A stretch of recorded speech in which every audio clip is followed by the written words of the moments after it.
ഇനി ഇതിങ്ങനെ മുമ്പോട്ട് പോയാൽ മനുഷ്യ സമൂഹം മുഴുവൻ മുച്ചോടെ മുടിഞ്ഞു പോകുമെന്ന് മനുഷ്യന്റെ സൃഷ്ടാവായ ദൈവത്തിന് മനസ്സിലാക്കിയത് കൊണ്ടാണ് എബ്രായ ലേഖകൻ എഴുതി വെച്ചിരിക്കുന്നത് പോലെ മനുഷ്യന്റെ പ്രശ്നത്തിന് എന്നേക്കുമുള്ള ഒരു പരിഹാരം വരുത്തുവാൻ ഏക വിമോചകനായിട്ട് യേശു ക്രിസ്തുവിനെ ഭൂതലത്തിലേക്ക് അയക്കുന്നത്. ഇനി ഒരിക്കലും മറ്റൊരു വിമോചകൻ ഈ ഭൂമിയിലേക്ക് വരികയില്ല. അരിസ്റ്റോട്ടിലിനെ പോലെ, പ്ലേറ്റോനെ പോലെയോ, അലക്സാണ്ടറിനെ പോലെയോ, നെപ്പോളിയൻ ബൊണപാർട്ടിനെ പോലെയോ, ഗാന്ധിജിയെ പോലെയുള്ള ഒരാളല്ല ഈ സമാധാനം നഷ്ടപ്പെട്ട് കിടക്കുന്ന ലോകത്തെ രക്ഷിക്കുവാനായിട്ട് ഇനി മുമ്പോട്ട് വരുന്നത്. ഈ താറുമാറായി ഉഴുതുമറിക്കപ്പെട്ട് ലോകത്തെ രക്ഷിക്കുവാൻ യേശു ക്രിസ്തുവിനും അവന്റെ സുവിശേഷത്തിന്റെ സന്ദേശത്തിനും മാത്രമേ കഴിയുകയുള്ളൂ.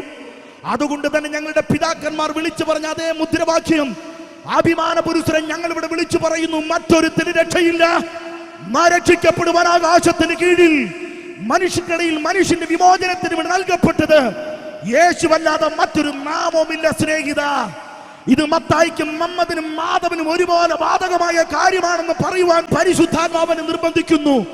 മതത്തിന്റെ പേരിൽ, രാഷ്ട്രീയത്തിന്റെ പേരിൽ, നിറത്തിന്റെ പേരിൽ, വിദ്യാഭ്യാസത്തിന്റെ പേരിൽ, സാമൂഹിക അടിത്തട്ടിന്റെ പേരിലൊക്കെ നിന്റെ ജീവിതം വല്ലാത്തൊരവസ്ഥയിൽ കൂടെ കടന്നു പോകുകയാണെങ്കിൽ, രക്ഷപ്പെടാൻ കഴിയാതെ വണ്ണം നീ ചെളിക്കൂമ്പാരത്തിൽ കിടന്ന് ഉഴുതുമറിക്കപ്പെടുകയാണെങ്കിൽ, സ്നേഹിത, യേശു ക്രിസ്തു രക്ഷിപ്പാൻ ഇന്ന് രാത്രി നിന്റെ വീടിന്റെ വാതിൽക്കൽ വന്ന് നിൽപ്പുണ്ട്, നിന്റെ തൊട്ടരികിൽ വന്ന് നിൽപ്പുണ്ട്, നിന്റെ വാഹനത്തിൽ വന്നിരിപ്പുണ്ട്. നിന്നോടവൻ സംസാരിക്കുവാൻ താല്പര്യപ്പെടുകയാണ്. നീ ഏത് ജാതിയാണെന്ന് യേശു ചോദിക്കുന്നില്ല. നീ ഏത് രാഷ്ട്രീയക്കാരനാണെന്ന് യേശു ചോദിക്കുന്നില്ല. നീ കൊലപാതകിയായിരുന്നോ, കൊലപാതകത്തെ കുറിച്ച് ചിന്തിക്കുന്ന വ്യക്തിയാണ് ചോദിക്കുന്നില്ല. ഗർഭചിത്രം വരുത്തിയ സ്ത്രീയാണെന്ന് കർത്താവ് ചോദിക്കുന്നില്ല. അവിഹിത ബന്ധം പുലർത്തി പോന്നവനാണോ പോകുന്നവനാണെന്ന് യേശു ചോദിക്കുന്നില്ല. യേശുവിന് ചോദിക്കാൻ ഒറ്റ ചോദ്യം: സൗഖ്യമാകാൻ നിനക്ക് മനസ്സുണ്ടോ? വിമോചനം പ്രാപിക്കാൻ നിനക്ക് മനസ്സുണ്ടോ? സ്വാതന്ത്ര്യം പ്രാപിക്കാൻ നിനക്ക് മനസ്സുണ്ടോ? ഉണ്ടെങ്കിൽ ഇതാ ഇവിടെ ആ കാഹളം നീട്ടി ഞങ്ങൾ ഊതുകയാണ്. വാ, യേശു നിന്നെ കാതോർത്ത് നിൽക്കുകയാണ്. യേശു നിന്നെ രക്ഷിപ്പാൻ കൈനീട്ടി നിൽക്കുകയാണ്. നാളെ നിനക്കൊരവസരമില്ല കേട്ടോ. നാളെ എന്നുള്ളത് നിനക്കുള്ളതല്ല കേട്ടോ.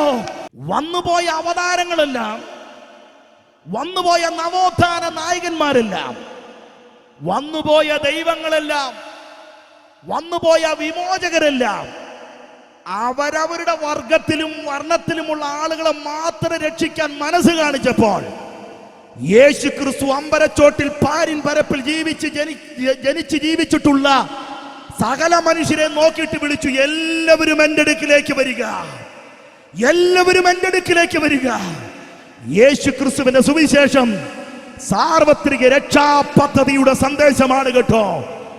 ഇതിനുള്ളിൽ നായരുണ്ട്, നമ്പൂതിരിയുണ്ട്, ഇസ്ലാമുണ്ട്, ക്രിസ്ത്യാനിയുണ്ട്, ദൈവമില്ലെന്ന് വാദിക്കുന്ന നാസ്തികനുണ്ട്, പാഴ്സിയുണ്ട്, ജൈനമതക്കാരുണ്ട്, ബുദ്ധമതക്കാരനുണ്ട്. പേർപെട്ട എല്ലാ ജാതിയിലും മതത്തിലുമുള്ള ആളുകൾ ഒരുപോലെ ഒരു അമ്മയ്ക്ക് പെറ്റ മക്കളെ പോലെ അണിനിരക്കാൻ കാരണം യേശു ക്രിസ്തുവിന്റെ മാനവതയുടെ ഈ ആഹ്വാനമായിരുന്നു.